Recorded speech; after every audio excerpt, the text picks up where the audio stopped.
My name is Eric Khumalo. I'm from Bulawayo, Zimbabwe. I'm a senior at the University of California, Berkeley, majoring in data science with a domain emphasis in human behavior and psychology. So the first time when I had some interaction with a computer, I was in grade 3.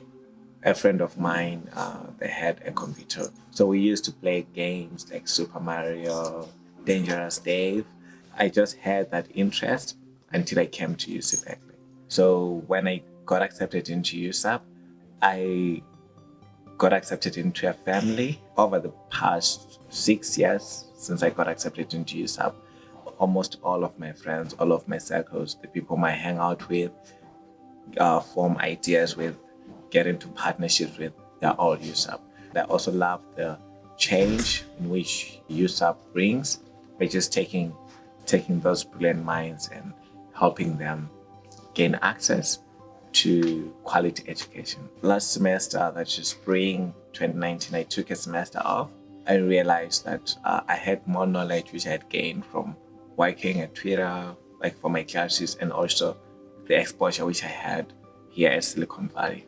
So I wanted to tap into that privilege which I had in terms of understanding more about computer science and share that information with most of the growing developer community in Bulawayo. So I started hosting a few sessions at the NAST American space, an introduction to AI, an introduction to JavaScript, an introduction to React, so many of these tools or technologies which people here are using. But then I discovered that most people, they had the passion to actually learn. They lacked the foundations of computer science. So after a couple of months of watching and trying to figure out how best to intervene in that, I decided to come up with the course, CS7 is an introduction to programming and computer science. So what I did was I went back in time to my first computer science class at UC Berkeley, and the material which I used, which the school uses, is open source. So I reused the strategies in which I learned my first computer science class to teach most people back home how to code.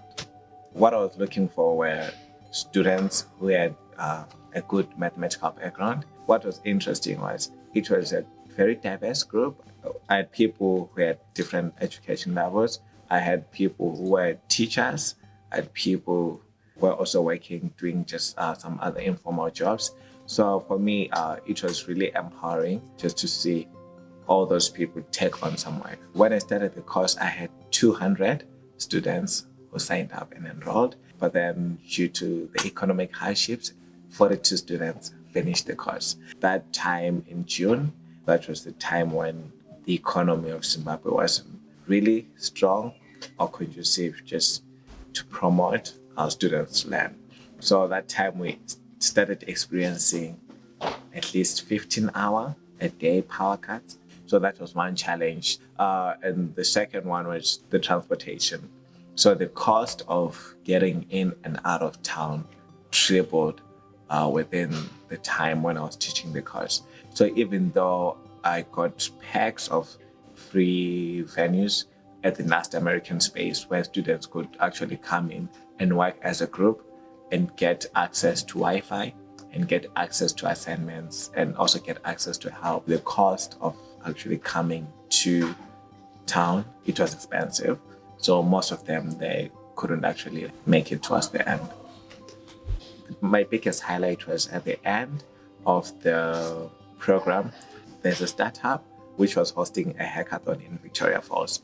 So I encouraged my students to apply, and 7 got accepted.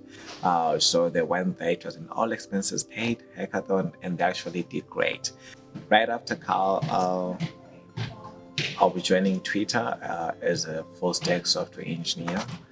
So what I expect for the next couple of years is to learn more from the Silicon Valley, how they do their work, how they manage their companies, how they transform an idea into a bigger billion-dollar vision. So I want to be remembered for helping or being part of the larger group which helps integrate technology and education in Zimbabwe.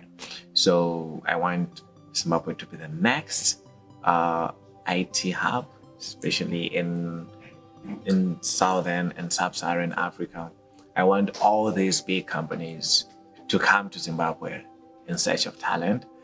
The USAP program, mostly for young Zimbabweans, I think it plays a very important role in that it gives young people who are scattered throughout the country, who are mostly impossible to reach through maybe like some other organizations, and it just gives them the platform to access higher quality education.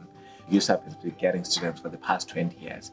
So all those students and their connections with so many other students and so many other people and their communities, together, they are the leaders of tomorrow. Actually, they are the current leaders now.